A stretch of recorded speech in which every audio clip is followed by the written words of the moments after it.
Hello and welcome to the latest Madaxeman podcast. This week I'm joined by Dave and by Richard, and what we're doing for you this week is to dive into the Republican and Camillan Roman lists.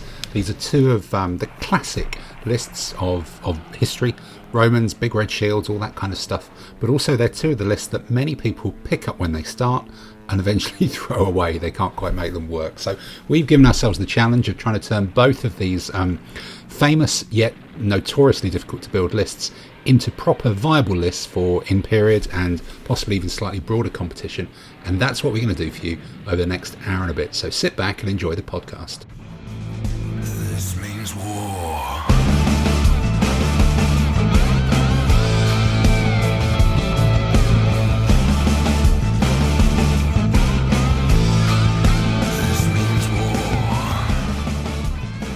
Well, look, welcome to another in our ongoing series of slightly left field list podcasts.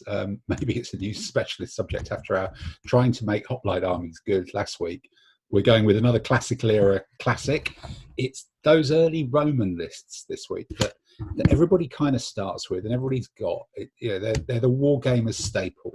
The proper Hastati, Principes, Triarii, the Velites, all of those early Roman lists, which in ADLG are lists 52 and 53, but the numbers don't matter so much. It's the Camillan and then the post-Camillan Republican in the era from 400 BC up to 105, with the reorganizations of Camillus, the beginning of the Punic Wars, the wars against Pyrrhus, and then their classic wars around the Mediterranean against Carthage, Macedonia, Seleucids, all of that sort of stuff, and even pushing into Germany and taking on the Teutones just before Marius starts his reforms, really.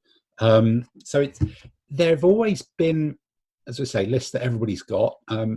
For figure manufacturers, they're the must-do thing. I think it's difficult to keep count of the number of plastic figure manufacturers in 28mm who are making stuff for this particular army as well. So it's got to be popular for some sort of reason, but they always struggle to actually be successful. And maybe they're a victim of the army following on, I guess, from the hoplites last time. We talked about the hoplites being a bridge from the chariot era to the post-hoplite era, and then the Romans can potentially only beat who they put in front of them. But it's an interesting period of a big change from a sort of hoplitey army to the proper throwing stuff and charging into people with a sword Roman army, but just about before it starts to get clever and all arms and having decent cavalry. So it's where the legionary is king. So this period of history for the Romans from sort of 400 to 105, these reforms, joined of course by Dave and Richard. But Richard, is this an era? Have you got this collection, or is this one that's weirdly skipped you by, or is this one that you, like all of us, have got the same figures for? I certainly got an army that I built to be Republicans, and by and large can be used as Camillans, and that's because I think one of the first periods I really got interested in ancient warfare was the rise of Rome. So first of all, the wars against the Carthaginians and then against the Macedonians, and then going on to face the Spanish and the Gauls and so on. So I think you have a lot of different opponents that they can fight. And I think it's also, compared to many periods, very well documented. So we have quite a lot of detailed information, which I think is such a contrast. And what always surprises me is the sheer size of some of the armies that we are pretty confident were fielded. To think, of forces in the sort of 50 to 80,000 aside. I mean, in pre-industrialized times, to actually manage the communication and control and logistics and everything, it's a pretty amazing army. Yeah, just even putting that many people into a football stadium, well, clearly it's beyond us all at the moment. But logistically, to assemble those sorts of armies, you're used to looking at historical, classical, ancient sources and thinking, yeah, those numbers are vastly overinflated. But this is the real deal, isn't it? This is proper organisation putting things into the field in a very organised way against quite big opposing armies as well. And the amazing thing about the Roman army was its ability against Hannibal to sometimes sustain tens of thousands of losses and yet be able to put another army into the field. I mean, there has been quite a lot of work done on calculating Roman military manpower pool. And I think it's about 800,000 or something, and it's that sheer scale. And often they would win by, it's almost like the First World War. It's a war of attrition. The Romans can keep recruiting legions faster than their opponents, and that's even if they have a few disasters, they can bounce back. Whereas their opponents have to keep winning because they don't often have that well of skilled manpower. Yeah. I think it's that skill that's the interesting thing about the whole set of reforms that moved them from being a hoplite style army into the Roman army they became over this 300-year period. And it's it does fascinate me who sat there, although I guess the name's obviously in one of the lists, but to sit there and go, everybody else is walking up to each other and poking each other with a stick from behind the shield. We will invent what looks like sort of either a new way of fighting entirely or kind of a more effective hybrid way of doing what the barbarians do, but train people to do it now. How does that happen? I think, there's a little bit of confusion on whether that's certain or not, but I think generally the view is that facing the Etruscans and the Campanians, who are mainly hoplites were fine.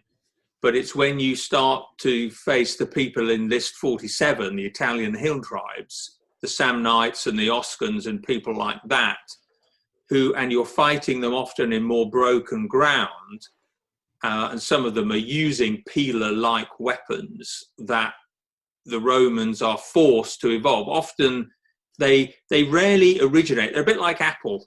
They aren't the first one to come up with the idea, but they're very fast copiers, and because of their organization, they're able to very quickly institutionalize new ways of warfare. But Dave, what do you think?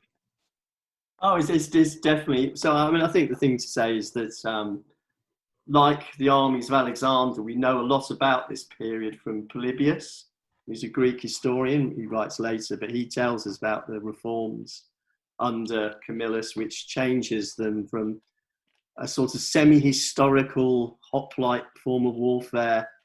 They developed the legion, which is very important, and that's as we said before, when we talked about hoplites before, these are citizen militias which are raised, and he explains how they have different orders.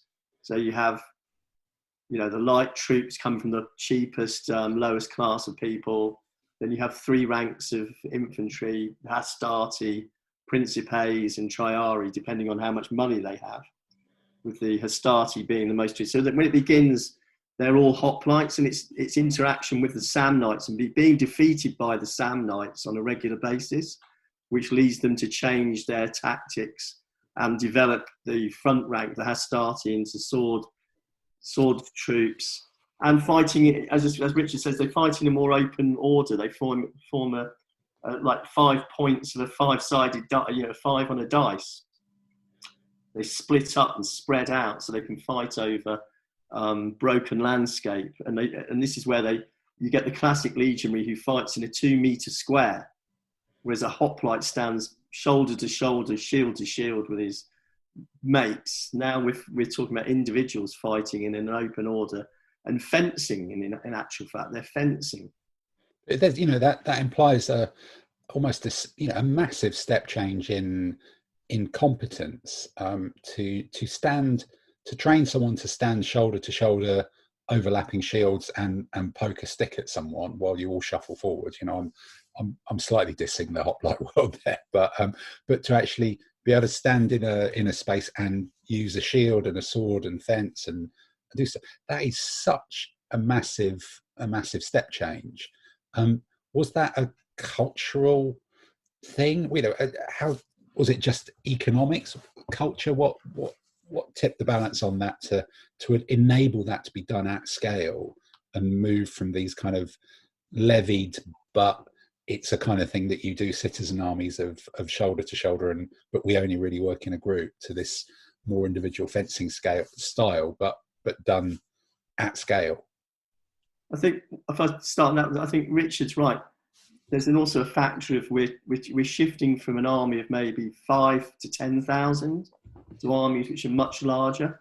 And another key point is the Roman legion is created, but very early on, Rome is now sort of taking other cities in board and creating its own sort of little empire. The Roman Republic is beginning to become a republic of Italians. So half the army is Roman. Typical Roman army is 1 legion of Roman citizens and 1 legion of Italian citizens, and they need to fight in a similar manner. So I think one of the arguments is that the Romans are adopting what the other Italians fight is tactically as well, so they can mirror. So their army mirrors itself. So would it be fair to say that or describe, this concept of the legion is almost about setting up like a company? It's almost about privatizing the recruitment of the army and saying this is a permanent organization that has a life of its own, and its personnel kind of move through it over time, but it's got a degree of, it's got a culture, it's got a degree of almost management autonomy that gives it responsibility for training at a more lower level. That really only happens much later. So we have the reason it's split in 275 is, up until that point, it is very much Rome, and then Rome plus the Latin cities fighting other Italians. And it's only really as they begin to interact with the Carthaginians and with Pyrrhus that they start to be pulled into activity outside of Italy. So in that early period, the legion usually only existed for 1 campaign season and was then disbanded and was re-raised, as Right. Dave said. And I think the other thing that counts is that the armies were normally led by the 2 consuls, who were only appointed for a year. So the legions were raised by them for that year. And then everybody had to go home for harvest, because this was a peasant. A lot of the people in the army in that era were the citizen farmers around the city. And what changes over time is the pressures of international warfare mean the legions need to be raised for several years. And as you move towards Marius, the Romans start to struggle to get enough manpower. So they remove the property qualification that Dave mentioned earlier. And some of the soldiers then become 10, 15, 20-year veterans, and it becomes normal for their general to be responsible for their pension, for settling them on land. Right. And that's really how you get, eventually in a slightly later period under Pompey and Caesar, you get the slow dissolution of the Republic because the citizen soldier has changed so dramatically from how he was in the 3rd century. Okay. The Roman army is incredibly mixed up in their politics and their city-state politics. The 2 are entrenched. Every year they go to war. They have a festival where they kind of declare war every year, and they write that, and they decide who they're going to go and pick on. But I think, the other interesting thing is, it's a very quick period where these armies increase in massive scale. We go from a period which is prehistoric. We don't really have much record for it, very quickly into an era of like huge armies fighting each other out and the conquest of Italy. And we were talking about a period much later than Greek history, in actual fact. Okay, so actually then that annualization of war, and I guess the fact the Italian cities are kind of close and able to be taken over one by one, creates an opportunity for for professionalism by default, rather than if you look at some of the other armies of antiquity, there were wars, but when they were levying people together, it was kind of, right, guys, we've got to train up an army kind of quickly and assemble it, but it's only going to be used once or twice, and then we've got some years of peace. Whereas Rome, with an annualized war, does suddenly sort of slide towards professionalism, and then realizes that professionalism is kind of the way forwards.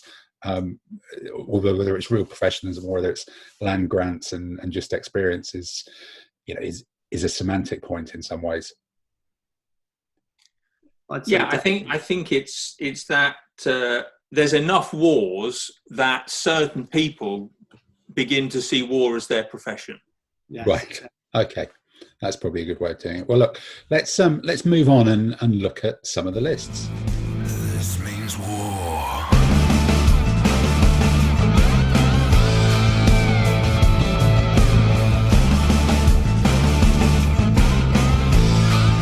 This means war.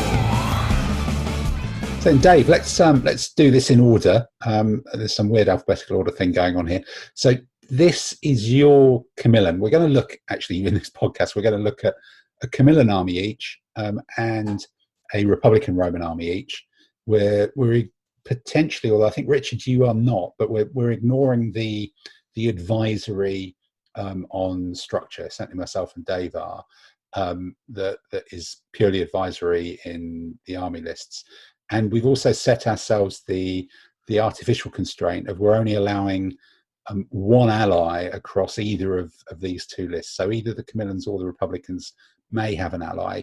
So Dave, we're starting with your first list, the Camillan one. So just looking at this, you've got what have we got? We've got 0 initiative. That's impressive. You've got 26 units, and you're an 11, a 7, and a 7 there with a competent ordinary. So talk us through, describe this first command, your second command, your third command, and how you see this all working. Okay, so first command is 6 Astarte, who are heavy swordsmen, armor impacts. So they're the full Monty. The only thing they're not is elite. So this is the strike force. This is the troops which are going to go forward and hopefully win the game.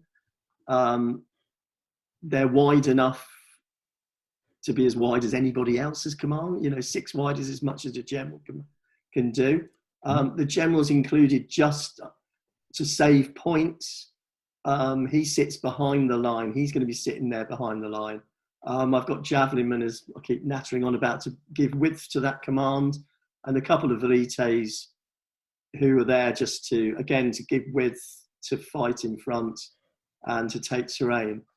My real idea of this list is it's 26, which is quite a large army, and I'm counting on the fact that I'm going to be defending with the minimum initiative.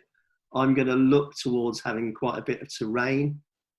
I want to get some terrain to hide my medium troops in and fight from, and I want to use the terrain to give hard flanks to my fighting troops. Okay, so you've got 6 Astarte in the first one, as we say, and a couple of javelinmen to widen it out, a medium cavalry reserve as well. Your second command is, so that's kind of another fighting command then, isn't it? Yeah, so the first command is Astarte, who are the frontline troops. The second command is the Principes, who are in a classical Roman army, are the second line, plus the Triarii, who are the first line. But I think, in actual fact, a Roman army of this time would contact with the Astarte and then bring out the Principes to give width and then envelop the enemy. So this is what this is. So this second command's objective is to give width to the army and to extend the line out. So I'm hoping that I can, what I'm looking at is 6 Astarte wide strike force, then another 4 spearmen, of which one is armoured and elite, to give width again. And then hopefully, if I've got the width again, to add 2 medium spearmen, mediocre, wide again, to try and envelop the flanks. So are you seeing those drifting into terrain along with the javelinmen, or are they there to provide overlaps once your other four are engaged? Because four spearmen's a decent enough block anyway, isn't it? No, it's not bad. I mean, well, the other thing that's an interesting point here is that heavy swordsmen can go through terrain if it's field. If you were fighting a Gallic army, or if a Gallic army comes towards you, there's often a feeling of like, right, okay, I've got lots of medium infantry, I'll sit in terrain and just face them off and they won't come in. Well, heavy swordsmen can go through terrain and they only get a -1. And considering they're +1 for being a swordsman and +1 for impact, they're just even on fighting with a lot of other troops. And if you're 6 wide, so it may, I think in reality, the spear command, the second command, is the command which is going to sit out of terrain and hold, while my hastati and my third command of medium troops do the real fighting here. Yeah, because this is this is a sort of strangely big, isn't it? It's got 7 in it. They're all Latin auxiliaries pretty much. You've got 2 elite medium swordsmen, 3 normal medium swordsmen, and a couple of mediocre javelinmen as well. So yeah, that's a lot of stuff. That's 7 wide to put into terrain of stuff that can just about fight as well. I'm thinking there that again we have this. There's often a if you have a medium infantry command to take and to hold terrain, there's always a kind of an arms race for medium troops. If you go with an army of 3 medium swordsmen and find yourself facing 4, then it's we're in trouble. Then you're in trouble. Yeah. So let's go for 5 and 2 javelinmen, and all of a sudden that's a very, very nice. That can actually survive contact with an enemy of heavy foot. Yeah. It's not going to meet anything bigger, is it? It's not going to meet anything bigger than that at all. No, and I'm hoping that if he does have to come out into the open, I'm going to have at least the 2 javelinmen running around free. In this army, I've got 3 light troops. Everything else is 23 battle troops. In actual fact, all right, some may be mediocre, but my idea is that I extend the line as far as I can, fight with the hastati, fight with the spearmen, and then use the other troops to try and envelop round. I've got, these armies have got very poor and very weak cavalry. There's kind of no point in trying to compete on the cavalry. The cavalryman I've got in the first command is there purely because he's compulsory. Yeah, no, that makes sense. Richard, what's your kind of thoughts looking at this one? Is it kind of what you expected? Is it a bit left field? No, I think there's a lot of pluses in it. As Dave said, the sheer size is a plus. I think actually one of those Latin javelinmen probably should be an excensi, because you've actually got 9 Latins and you're only allowed 8, but you could easily substitute a mediocre javelinman for a mediocre spearman, which would sort that out, no problem. My problem doing lists is that I like to try and be historical rather than what the lists say. And the hastati were generally the younger, poorer men than the princeps. So if anyone was going to have armour, it would be them. So, but that's nothing to do with the legality of the list. That's just my personal hang-ups. And I guess the thing that would slightly worry me is the lack of command ability. If your line is punctured, which its breadth, because it's not going to be outlapped because it's so wide, but if it is punctured, it's got limited ability to respond. They've got a lot of second line troops, which will help with that. And in the sort of key battle winning command, including the general in a unit that probably won't fight, just means he's not free to go and help rally the armoured impact swordsman in the line. So that would be a slight concern. But I think it's very much an army of line them up and just by the sheer breadth expect to grind the opponent down. And I think you would have an excellent chance of doing that. Yeah, I think and this army historically was all about fighting the other Italian states' armies, wasn't it? So Yes. you kind of know historically what it's going to come up against, and that this army existed in quite a small bubble of potential different opponents, which, yes, whilst it's the classic army, or perhaps one before the classic army, it always has to be looked at in the context of it's going to be taking on similar-ish armies and things that are a bit more kind of speary. So those 6 armored swordsman impact is just very, very strong. That's as good as it gets in this period, and it's going to wade through.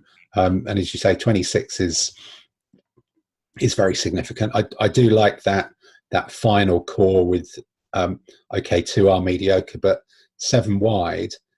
Yeah, that's more than anyone else will put into the rough, and all of a sudden you're turning everybody's here's my 3 infantry that I'm going to hold a flank while my heavy infantry win. Suddenly they become a target, and all of that rough terrain starts becoming a liability, both in terms of eroding the enemy's breakpoint, but also making their flanks insecure as well. But yeah, I think I'm probably with you that 26 is a lot.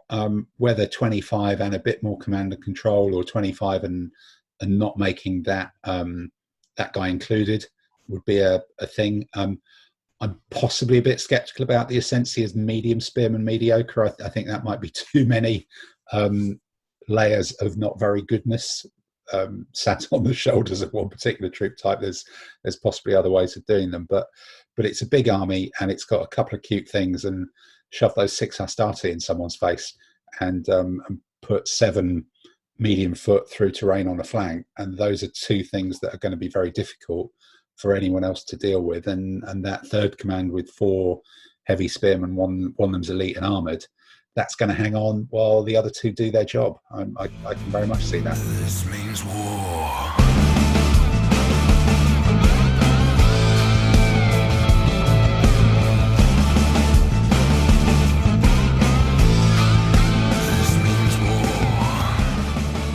So, Richard, your first list. Take it away.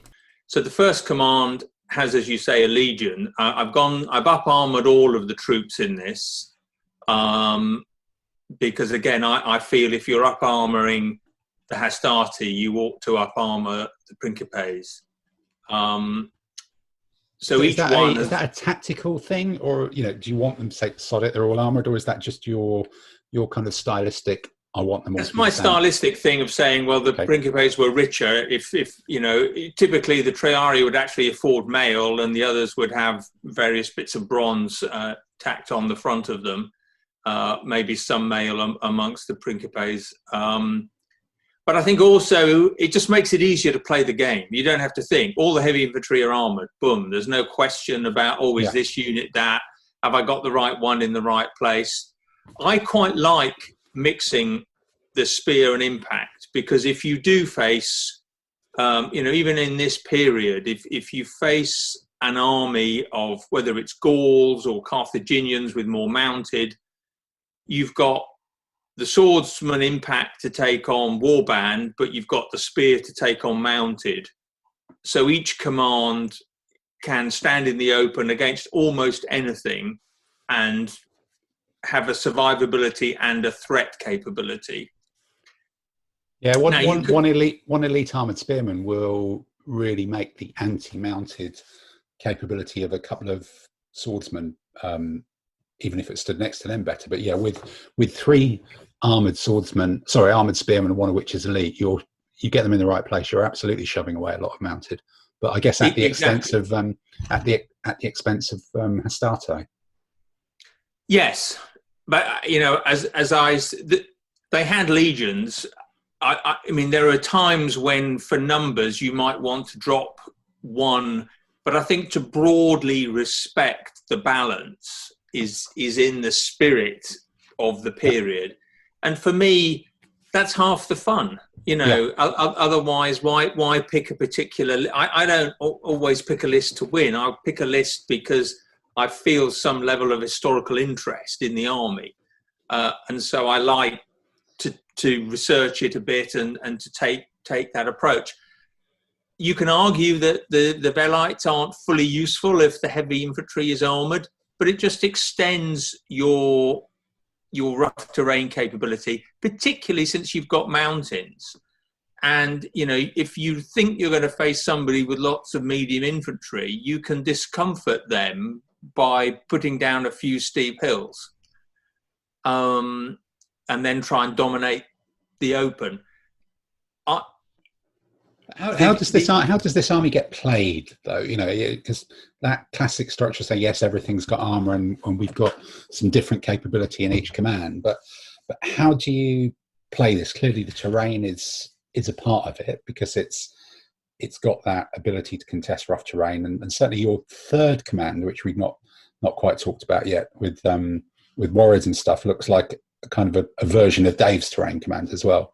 It is, but I actually like having one medium cavalry, because very little terrain is 7 wide. A lot is 4 wide, maybe 5 wide. Having one cavalry in there, I mean, that will really chew up mediocre javelinmen and will give just ordinary medium swordsmen a hard time. So I just think it gives you an edge over somebody who's only bought a medium foot army. I always like to combine 1 or 2 mounted with a large medium foot command, because it just extends their capability into the open a little more.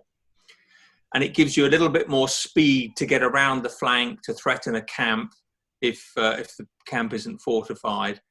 But generally, this is about using the 3 commands probably fairly together. If you had a bit of rough terrain on one wing, you'd send command 3 into it and then hang the other 2 on it. The first command has the javelinmen and the medium cavalry more to act as sweepers. You know, they wouldn't be in the first line. They could threaten the flank if you want to delay the second command. They can hold the open flank to stop somebody coming round. Not necessarily planning to engage, but just providing some cover. And both of them can evade a way out of trouble, so that would be the idea, would be generally a broad front, a little bit of staggering to bring flank threats into play, and then using the generalship to do a bit of micromanagement, whether that's deployment or rallying. Are you seeing yourself, you know, not game-wise defending, but quite literally defending with this, you know, staying in a bit of a narrow box and encouraging the other person to come onto you?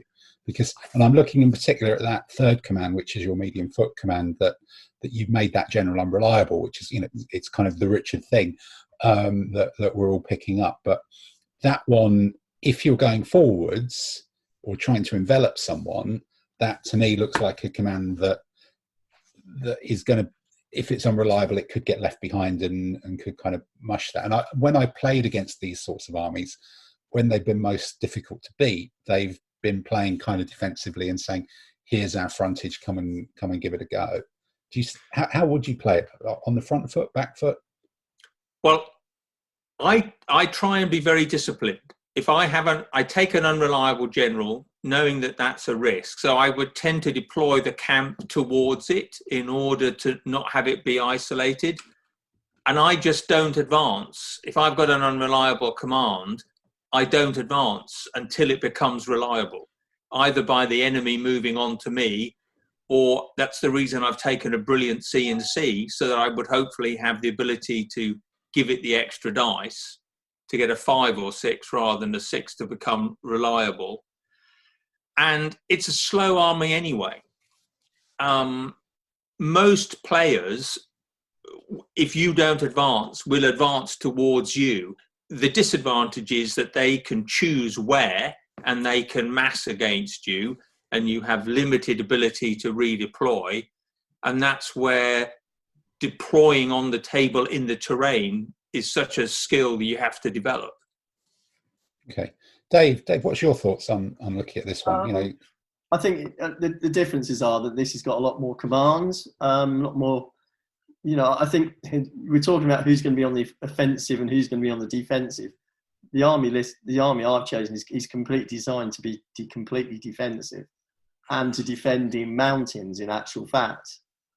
So I want to break up the table and concentrate it.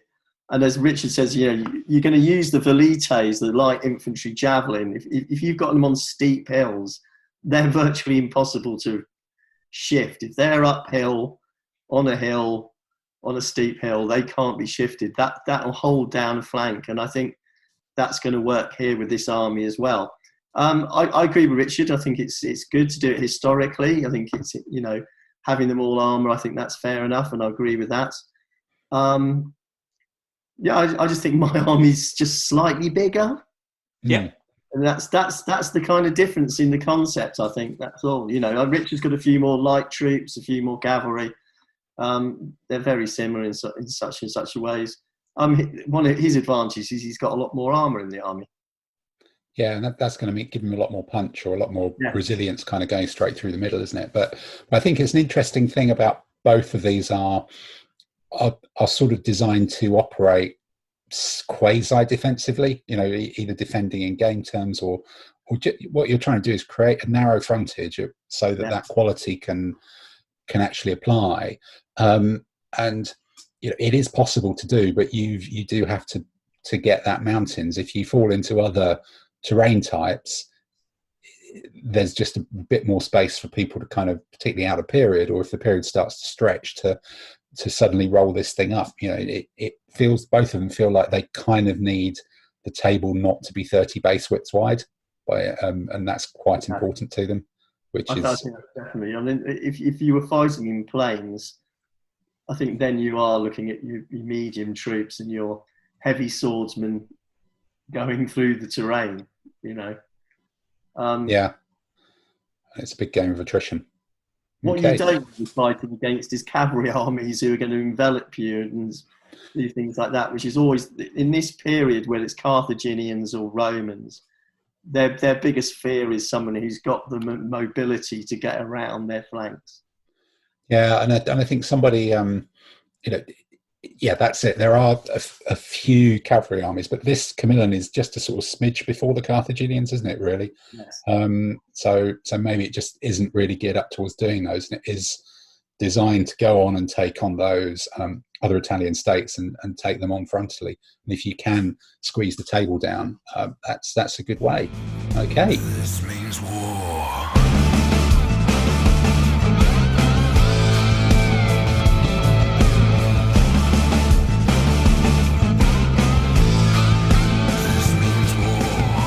Right, well, look, here's the third one up on screen. This is mine. This is my Camillan. I think this is starting to look actually a bit different to the other two, which is nice to know. I've played the ally card on this one, partly to do a similar sort of thing to what both Richard and Dave have done, to create a medium foot command to dominate terrain. So I think we're all going to be battering each other in terrain with different ways. But what I've done here, I've got a 24, which is the smallest one so far. It's got an initiative of 1, which sits in the middle of the 0 and the 0. But the sort of the central, the textbook command, 4 hastati, heavy swordsman, armor impact, ordinary. Again, yeah, that's the punch. Couple of velites to screen, do other stuff. The triarii in there to make that 5 wide of proper combat. But then I've used the sensei, the mediocre sort of second-rate troops, and I've taken 4 of them as heavy spearmen, which gives that command, you know, in our game of width, a slightly unusual 9 frontage. 4 of them are mediocre heavy spearmen, but 4 of them are heavy swordsman, armor impact, and the triarii as well is elite, and kind of that very much is this is going to be big and wide. I'm not expecting the Ascensi to win, you know, if they come up against something, but they're in that lose slowly bucket, if that makes sense. Whilst buying time for the hastati and the triarii to try to do their stuff, and with a competent general as well to do that thing of running around and shoring them up. The Ascensi as well, because they're sort of slightly disposable, you can kind of and it's still a 9-wide command. You can still afford to peel a couple of them off if need be, and send them over probably to support the somewhat unusual first command, where I've gone 4 cavalry, 4 medium cavalry, 2 elite, 2 ordinary, 2 heavy spearmen, ordinary, the Principes, and I've given that a competent general, because this is something I've done a few times, is my theory being that 4 medium cavalry, 2 of which are elite, is probably not far off outmatching anyone else's cavalry wing. Even, you're making Carthaginians think twice with that. You stick in 2 heavy spearmen as well, if you can neutralize or get those heavy spearmen, possibly with a couple of the Ascensi as well, into or in front of someone else's charging cavalry.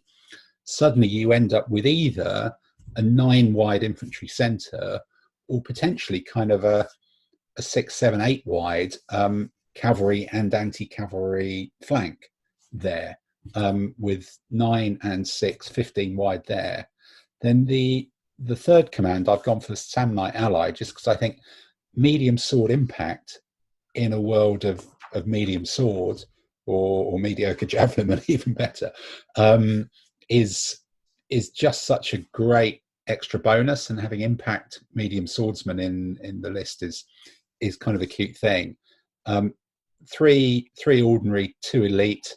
I think there's an argument you can sort of eke it out to about 6 ordinary impact, or do it slightly differently. And the horseman is compulsory as well.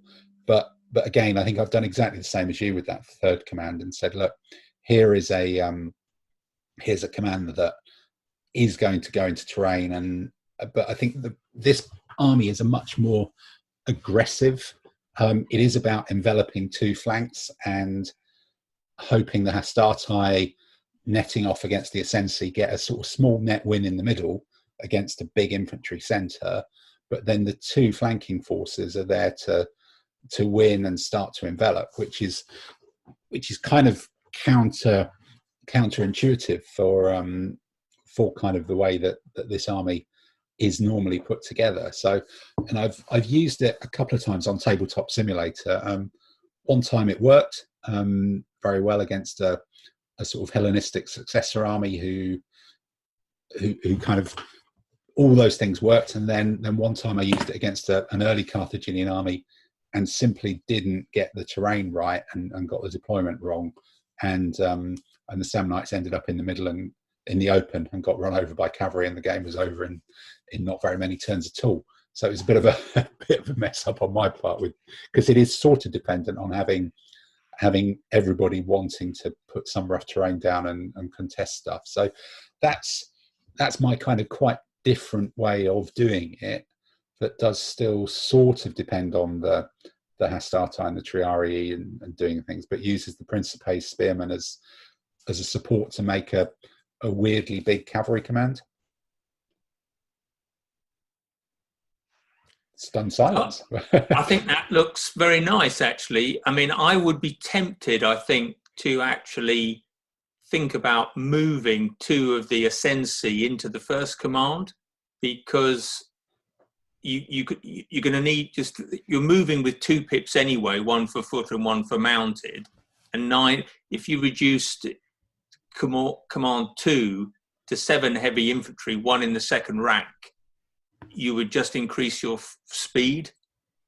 Mm-hmm. And as you say, you might drift 2 over anyway. So, but I can see, as you say, that I definitely like the Samnites. I think they are very attractive.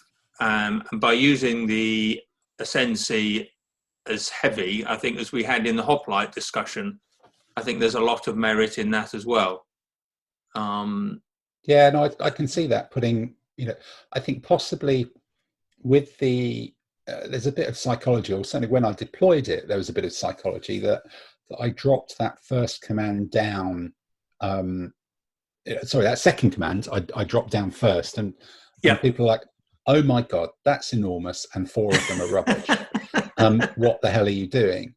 But that really zones in suddenly the mindset of your opponent is like, I've got to deal with this really wide command, but I'm going to do that bit of it. So yes, drifting the ascensite out of that to then support the other command. And again, it's still only got an initiative of 1. So it is kind of something asking the enemy to attack you in a way, and then enveloping them with that cavalry command. I see that too. So there's a bit of weird psychology in having those together and just going, oh my God, that's 9 wide. What the hell are you doing, you idiot? But yeah, that's the theory. Dave, you're looking quizzical. I think I like it. I like the cavalry focus is really good. I mean, it's weirdly it's kind of a Dave type army with the first command with the 4 cavalry, and a lot of manoeuvre there and the thing. I'm just sitting here looking at the list. The reason I'm looking quizzical is I'm thinking, how can I make a general included in command number 1 and use the 3 points somewhere else to try and build up the ascensite to be better or something like that? But it's quite difficult. I think one of the issues with sticking an included general in that command 1 is you will quite quickly find you're moving 2 spearmen and then the cavalry separately as well, because it's an enveloping thing. I agree. Getting you're not really needing that extra plus for fighting. If anything, there's possibly, I don't know, can the generals go in the hastati? No, they can only go in. Fine, if they only go in the cavalry. If they only go in the cavalry, you keep them out then. Yeah, if you only go in the cavalry, you keep them separate, because the cavalry are just, it doesn't matter which of those 4 are fighting, as long as only 2 or 3 of them are. And the issue is you've got 2 spare. There's actually a very Tim trick there to have the 4 cavalry and a couple of heavy foot with them coming up with them, because if you are facing a cavalry command, your opponent's cavalry command does not want to be facing heavy spearmen. No. And two elite medium cavalry are not bad in this period anyway. Oh yeah, exactly. They're pretty sensible. So I think those 2 heavy spearmen in the first command could end up being the troops which do end up doing the outflanking. So yeah, I agree with you there. Probably you are right not to include the general. I just include a general just to save points and see if I can use them somewhere else. That we're getting a feel for it. I like the Samnite army. I did come up with one list which was illegal. I think it's easy to do, isn't it, for this? I think the Samnites are very, very good option. I would like to try and put away into them. I looked at the all of the allies across these 2 lists, and medium swordsman impact elite is just such a good troop type that I thought, getting 5 of those, or 5 impact anyway, 2 elite, just should make you better than anything. And I'd be reasonably confident, even against your 7 wide, with those 5, that they could do something in that medium cavalry trick. Although the Samnites are forced to do it because it's compulsory. It's This means war.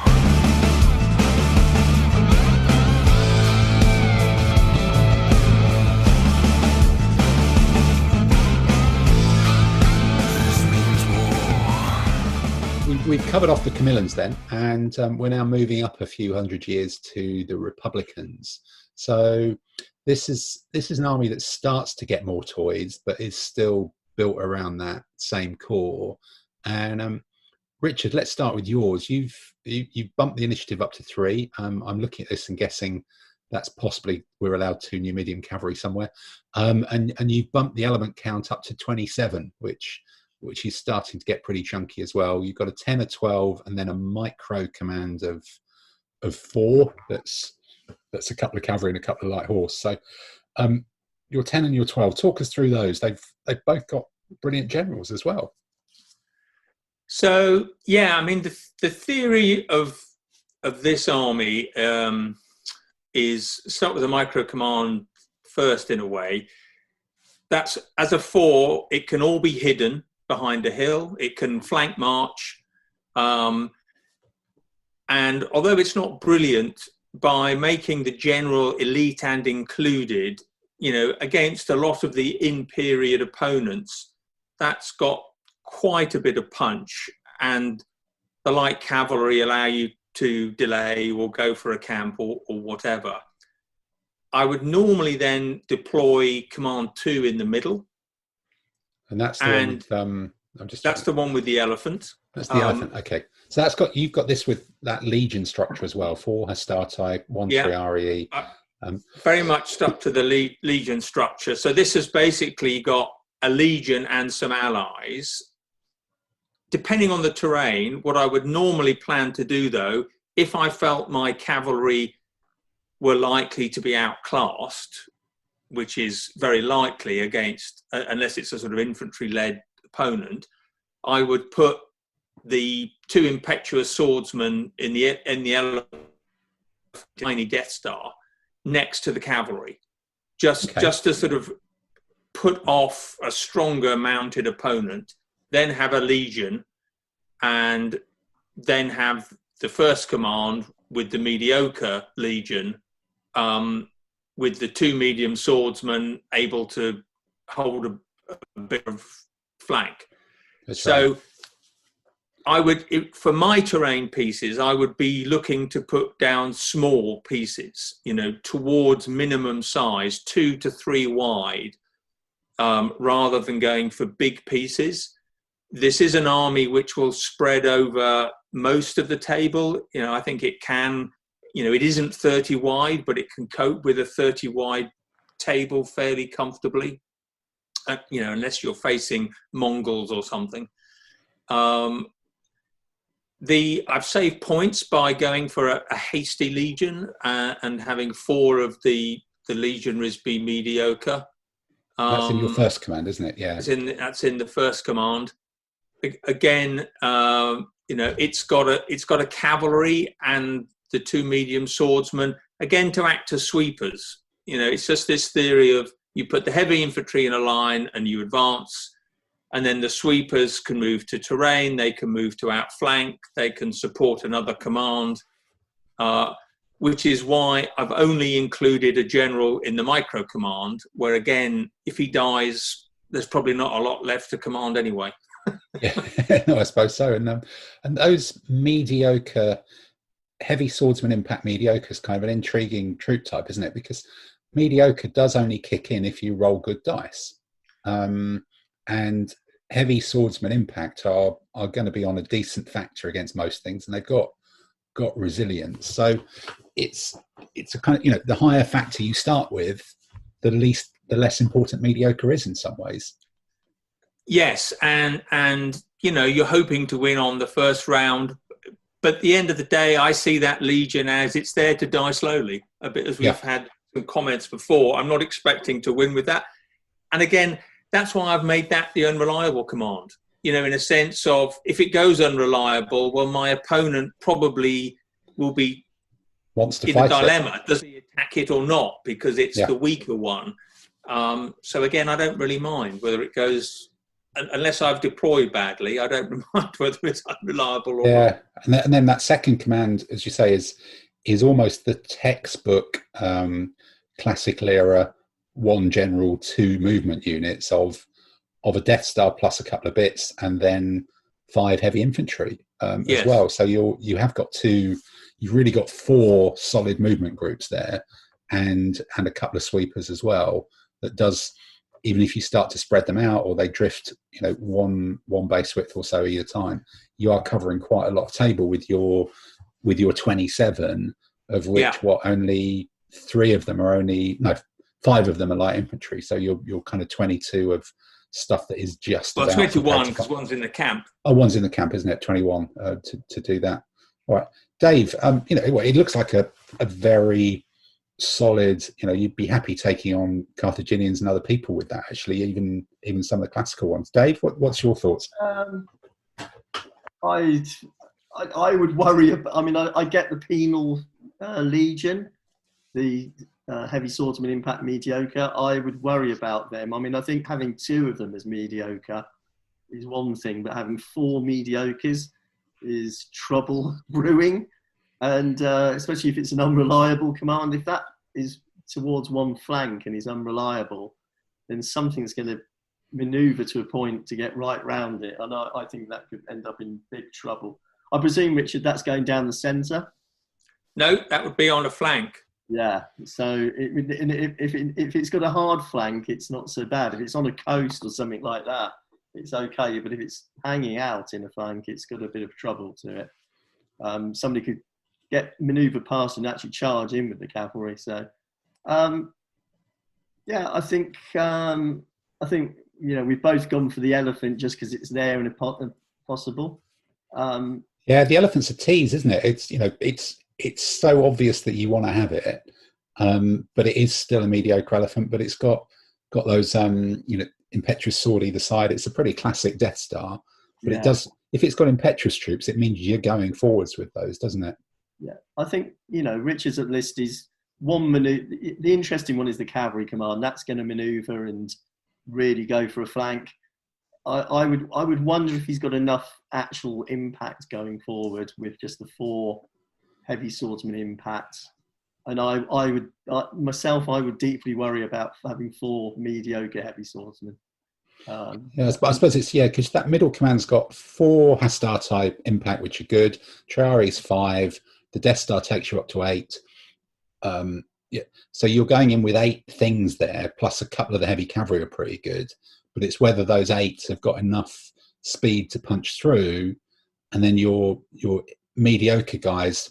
I don't think they're that bad, the mediocre, because they only, lose the mediocre only kicks in when they're rolling good dice. But it's whether 8 or 9 is actually quite enough quality punch to win when the other stuff is slightly more flaky. But my view would be, if you're facing somebody with better quality, then they're likely to be shorter. They're likely to have a line of 14 or whatever.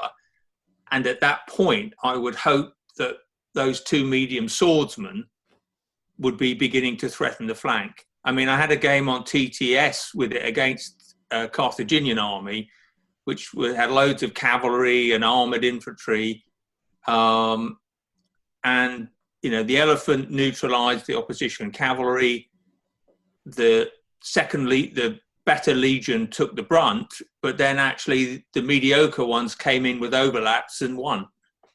Okay, so those it's the overlaps that you're allowed to do it. So it's whether it risks, maybe Dave, paraphrase what you're saying slightly differently. It's whether it just risks falling between the 2 stools of width and punch. It's a balanced army. Which having those 2 second Death Stars do it, and I guess perhaps this is just taking a step back from after 2 or 3 weeks of us all looking down the barrel of how do we make these unusual armies work.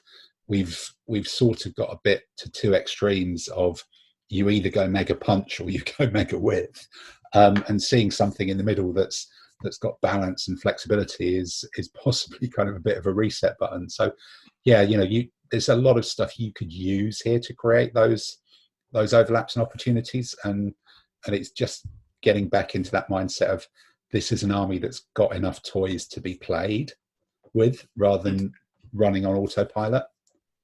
And it has the command and control to actually use the toys. That's the key thing. This army with less command and control, I would be more worried about.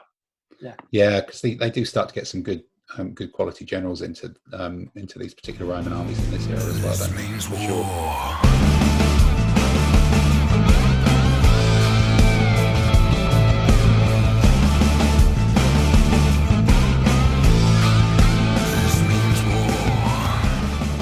So look, we're on 5 out of 6 then in this Roman epic, this epic Roman campaign to conquer Italy and take on all their enemies around the Mediterranean with 2 different armies. So Dave, this is your Republican list, and this is the one where you've played the ally card, an Aetolian ally in core 3. You've got initiative of 3 this time, 24 units, a 7, a 12, and a 4. And your first one is is almost a textbook legion, sort of. You've got 4 Hastati elite. Wow, that's impressive. So yeah, talk us through. I'm guessing that first one, 4 elite heavy swordsman impact, 3 Velites, 2 of which are elite. Is that driving straight down the middle? Yeah, that's going straight down the middle. That's my first command. That's as you say, the hammer or the anvil. Even ordinary included general, full fat. Yeah, just go for it. Yeah. Well, he's there. He's got one job. He's gonna win for that group. You've got enough velites to protect them going in because we don't have armor. But their job is to just go damn straight forward.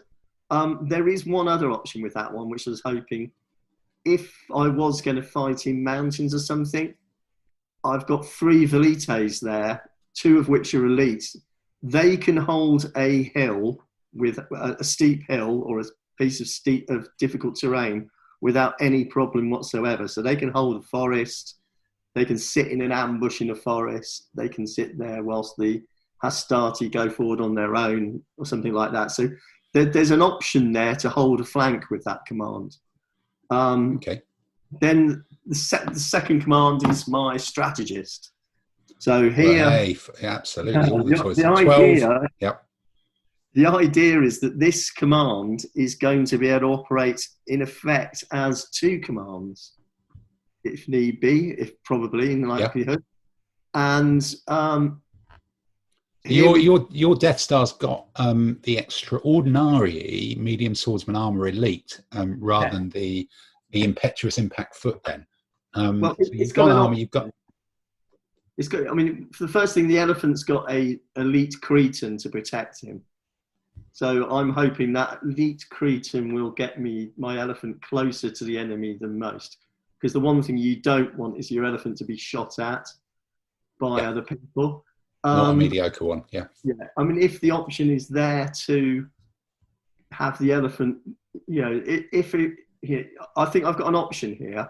I can either have the elephant with Italian ally medium swordsman, so it's kind of a weak Death Star, if need be, or I can have a very strong Death Star using the Extraordinarii, who are. So actually, you've got 5 medium swordsmen there, and the elephant, and the 4 heavy swordsman impact, and the Triarii. So that's almost 3 groups, isn't it? You could do 3 medium foot, the Death Star 3 wide, and then 5 wide for the heavy foot, which it's got a strategist. But 3 either flanks down the middle.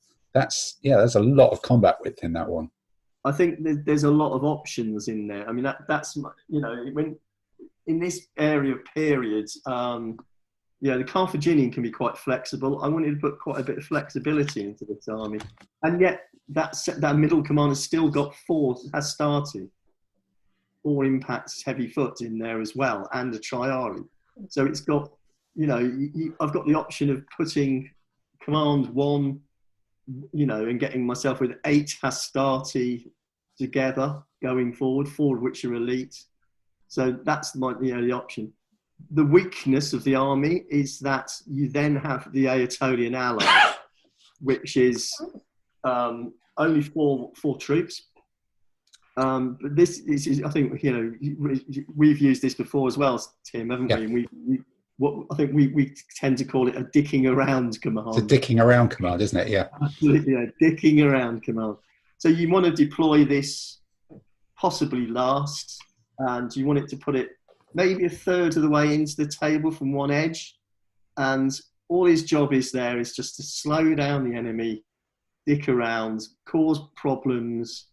You've got having a light cavalry general, it seems a very odd thing, but his only job is to get round the flank or run away. So this was I think I used this in that Galatian Galatian army, and the interesting thing about using a command like this is it looks on paper like something that should be racing round a flank and being very wide and being up front, but what it actually is a command that the other 2 commands get engaged and soak up the enemy's attention, and then this thing arrives. So it almost hangs back a bit, and it only kind of comes into play when you know that anything in the enemy's army that's going to cause it trouble is already busy. And then it suddenly appears and it's like, aha, we're 4 extra width of stuff that can run away or shoot or overlaps or turn flanks or things. But the secret is not to throw it forward. So having it allied, obviously it is allied, but having it potentially something that lurks back is kind of a left field option. And and as you say, deploying it last is still a surprise because people are going to be expecting more Romans, really, aren't they? Well, you're absolutely right. I agree with everything you just said. But I've also learned this from Julian. Julian uses this with his Roman army. Julian Lopez, who's a very good player, when I fought him with a Roman army, this is what he did. And he will have that totally in an ambush. If he can get it in behind a hill, in a forest, in a plantation, even better. It can sit there and then your opponent's going, is he flank marching? Is he in the ambush? What's he doing? And then if that can come out of an ambush and then race round the sides, with the light cavalry moving incredibly. And if that light cavalry general with another light cavalry hits something in the flank, it's hitting a flank with a javelin, a general and an overlap. So it's actually quite destructive in actual fact. And all of that group can run away. So, you may end up sacrificing the javelin men and hoping you get away with the light cavalry. But as we say, it's a dicking around command. It's there to cause a lot of problems and, give the width and cause issues. And it's a way of saving armies. So you get that strategist in. So in actual fact, I'm hoping that I'm actually operating with 4 commands in actual fact. Yeah, possibly even 5 in some ways. Yeah, exactly. with 3 in that middle one. Richard, what's your thoughts on this one? Yeah, I think, one of the pluses is it's fairly untypical. And therefore, somebody's going to have to stop and think rather than roll out their standard game plan. And that's always a big plus. It's got a lot of fighting power. It's got a lot of breadth. I don't see any particular issue. I guess with core 1, if core 1 is in the center, that means it's got core 3 on one flank. Core 1 is elite. I would just be a bit worried about somebody being able to get around its flank, not necessarily to be able to beat it up, but just by being there in threatening, perhaps slowing it down, bogging it down without, and core 3 isn't enough of a threat to maybe displace somebody in that position. So, and that would then allow someone to focus on core 2, but core 2's strong. So, you can focus on it, but you've got a hard time beating it. So yeah, I suppose maybe putting that a different way. Dave, you've got core 1 is 1 core, and core 2 with your strategist is 3, potentially. And it's whether it's better to operate it as 2 and 2. Just gives you a bit more flexibility at deployment. I think core 2 may well have to do some manoeuvring while stationary to protect core 3 or core 1. So it may be that the medium swordsmen, the 3 Italian allies, have got to go off somewhere to be a sacrifice, or the elephants is going to have to manoeuvre round core 1. You may be sitting there in a really strange deployment situation where you're going to move your elephant, your Death Star round the first core to sit between 3. And, but that's the point of having the strategist is, that I think the strategist's importance is getting all that manoeuvring. Yeah, no, I can just about see it. I think I'm still scratching my head whether it'd be better as set up as effectively 2 and 2. I think I'd also wonder whether that second corps with 11 combat troops and only 1 skirmishing screening light foot, even though they are elite, whether just taking a second one out of the first command and giving yourself 2 would just be better. 1 elite Cretan, it's elite, it's a Cretan, but it's 1 covering a frontage of 11, which might be a bit of a stretch.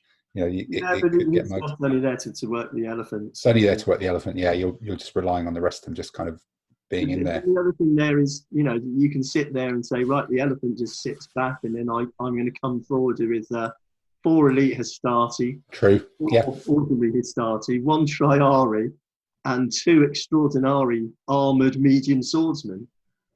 And all of a sudden you've got another. I think it's a very good army. I think it's got an interesting potentials. Can't wait to use it.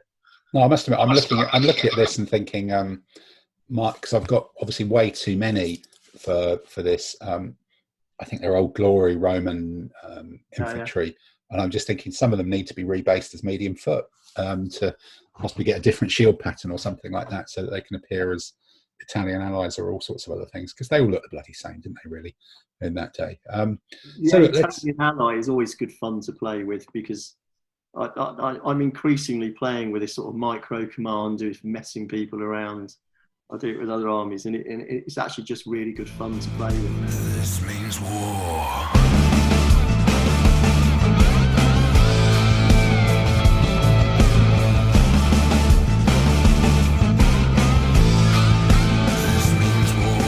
So look, to finish up then, this is the 6th one, and this is my, again, left field Republican Roman. If we've had 2 fairly textbook armies, this is the non-textbook army. And I think this, Dave, you mentioned Julian, this is attempting to sort of channel one of his things. You guys have gone clever, maneuver, good command. I've gone good initiative, but ridiculous width on this one, by managing to eke out somehow 30 units in this army with an initiative of 3 and a strategist. And what I've done is I've just stacked up quite a lot of mediocre, but also quite a lot of heavy foot and other things to just go forwards on a broad frontage, and a bit like some of the hoplite armies from last week, maybe I'd still got that in my mind, just to try and engage people with a lot of 4 hit point, reasonably dangerous, but not necessarily great quality troops. So there's 2 commands of 12 and a subgeneral of 5. Maybe easier to start with the subgeneral of 5, which is a pretty textbook, possibly slightly bigger than other people if you're lucky, cavalry command. 1 elite heavy cavalry with an included general, same as you, Richard. 2 medium cavalry ordinary, and 2 Numidians. So that can sort of fight, but it does what that cavalry command does. But the issue is that they're doing what they do with 24 other infantry, pretty much in the other 2 commands. So looking at the first one with a strategist in it, and I think again there's probably an argument for putting the strategist in different places, but I wanted to have him for the extra points and the extra initiative. So 2 ordinary Hastati and Principes impact, 2 Velites ordinary, 3 mediocre medium swordsmen, which is starting to be, I think, like your Camillan list, Dave, just get a lot of stuff in terrain. So this is a command that potentially sits on a terrainy sort of flank. So you've got 3 mediocre medium swordsmen, 2 impetuous medium swordsmen, 2 javelinmen as well. So that's giving you a width of 7 of stuff to go into terrain, and another Velite. So 3 Velites in there as well. So it's 2 heavy infantry in the open, 7 medium foot who can all do various quantities of stuff in rough terrain. The Scutari could possibly come out into the open a bit as well, because they're impetuous and going to provide a bit of grunt. And that's 9 wide of things that can have a bit of a go at fighting. The second one is the stand in the center command, and again it's gone for width. 4 mediocre Hastati and Principes, heavy swordsman impact. Haven't gone for the armor, just get the width. There's 4 of those. 2 Gallic warriors, heavy swordsman impetuous, to give it a bit of a cutting edge, takes you up to 6. 2 more Triarii who are really going to drift over and try and support the cavalry to take it up to 8, and then 4 skirmishers to screen these slightly squishy infantry, and possibly actually even start to gang up on other people's ones and twos and try and start that war of attrition early, because ultimately this is trading off the fact that it's 30 big, and just using an awful lot of width with 8 heavy infantry in 10 heavy infantry in the middle of mixed quality and 7 medium foot on the flank, and then a cavalry command that possibly gets supported. So I ducked the elephant. I think the elephant is so compelling that it was almost an exercise to say, can you do this list without it? Because otherwise you start with Legion plus Death Star plus this, and then suddenly you've filled most of the slots and most of the points anyway. So losing the elephant was a bit of an academic exercise to see if I can make an army without it. But and I think looking at it, I kind of almost expected to be able to get more heavy infantry. I was slightly surprised how few I ended up, and maybe there's a different list that I'm thinking of that gets even more of these mediocres. But just 30 is a big number to wade through, and if it can throw itself into the enemy with 2, 3, 4, 5, 6, 7, 8, 9, 13, 14, 15, 16, 17, about 20 width of stuff that is just about prepared to fight in the right circumstances, it starts to be an interesting academic challenge for an army that can play on rails and start rolling dice. But it might be rubbish. I'm just not sure. I think it would be interesting to see on the table. I mean, I like this idea of using quite a few mediocre troops.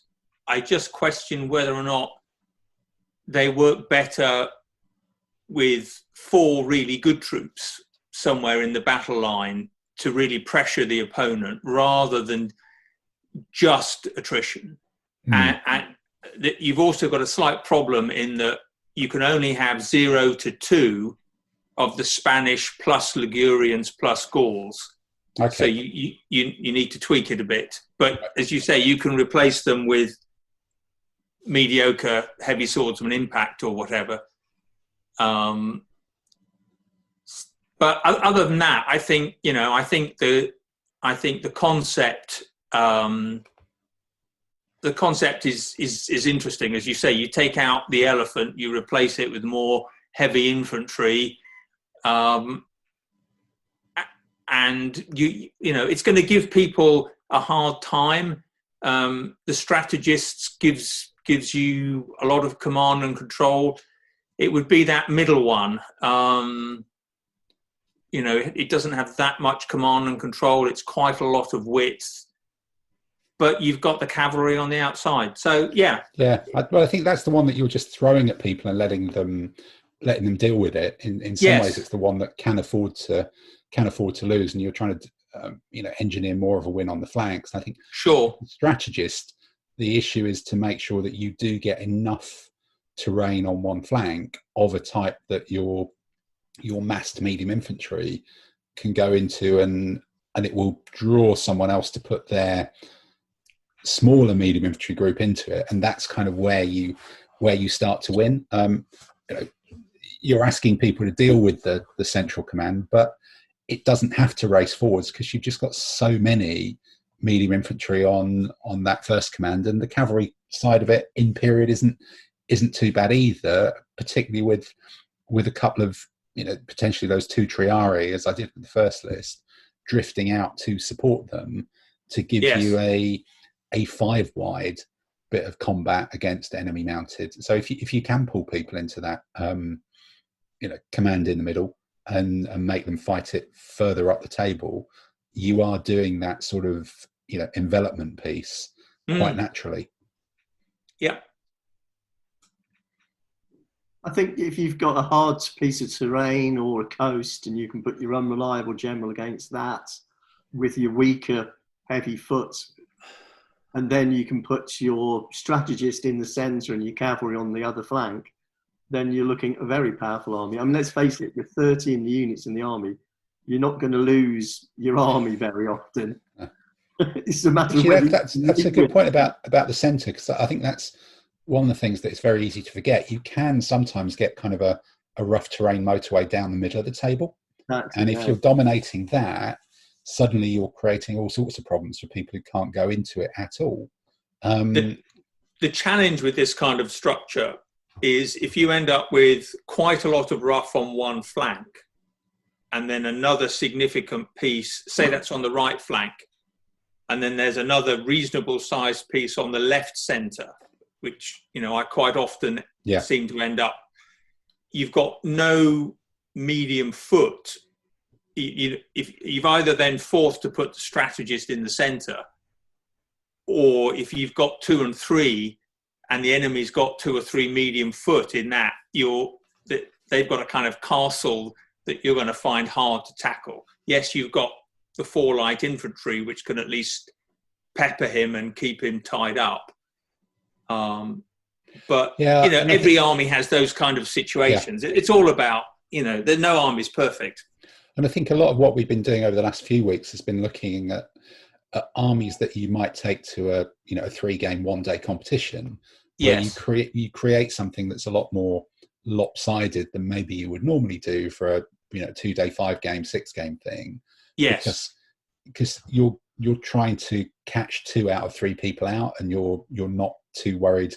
You've not wasted too much of your life if it doesn't work at all. Yeah, absolutely. And you're just giving yourself and your opponent some interesting tactical problems with it, with the sheer mass of it. But this was very much digging to see if there's a different way of doing this than Legion plus Death Star plus some cavalry. And taking the elephant out of the mix really does tip you in a different direction, just by taking the Death Star off the table. Yes, and getting to 30 immediately gives your opponent a huge mountain to climb. Yeah, psychologically as well. Although possibly with some of these troops, they could just walk up to it and push it over, which is a lot easier than climbing it. I think in a competition game, it's very easy to sit there and look for a balanced army and sit there and say, right, I've got both flanks protected. I tend not to do that. I tend to take a risk with one flank and then really have one side of the table where I can go and get myself a win. Yeah, because ultimately these are 7 or 8, 6, 7 or 8 turn games, aren't they? So leaving a flank sort of open, someone still has to move troops up to there, get them around it, and start doing something about it. You've got to be very committed, even to take advantage of an open flank. I'll tend to put the infantry command on one flank, even though you're leaving it open to being outflanked itself, but then put the elephants in the centre and cavalry on the outside, so the elephants and the cavalry are going to come rushing down on anybody and deliver a really major blow. As you say, it's a 7 or 8 game move. It's a 7 or 8 turn game. If you go quick and hard, you can get yourself a big win before you get toppled over. Yeah, interesting. Well, look, that's 6 lists and 6 pretty different ways of putting these together. I think this exercise of trying to do it again kind of pulls up more interesting ways of breaking past that I can only do it one way and it's not going to work thing with both of these lists, which has been interesting to do as well. So I think this one seems to be quite a long one. We've actually talked quite a long time about armies which only really have one core troop type, the Legion. But once again, thanks Dave, thanks Richard, and we'll be digging in the book for some more obscure stuff to come up with these army lists, particularly now that we're all in super mega lockdown yet again, and we're locked here with little else to do other than go through the army lists and record these podcasts for you. So thank you very much, and see you on the next one. Have fun. Bye bye. Cheers.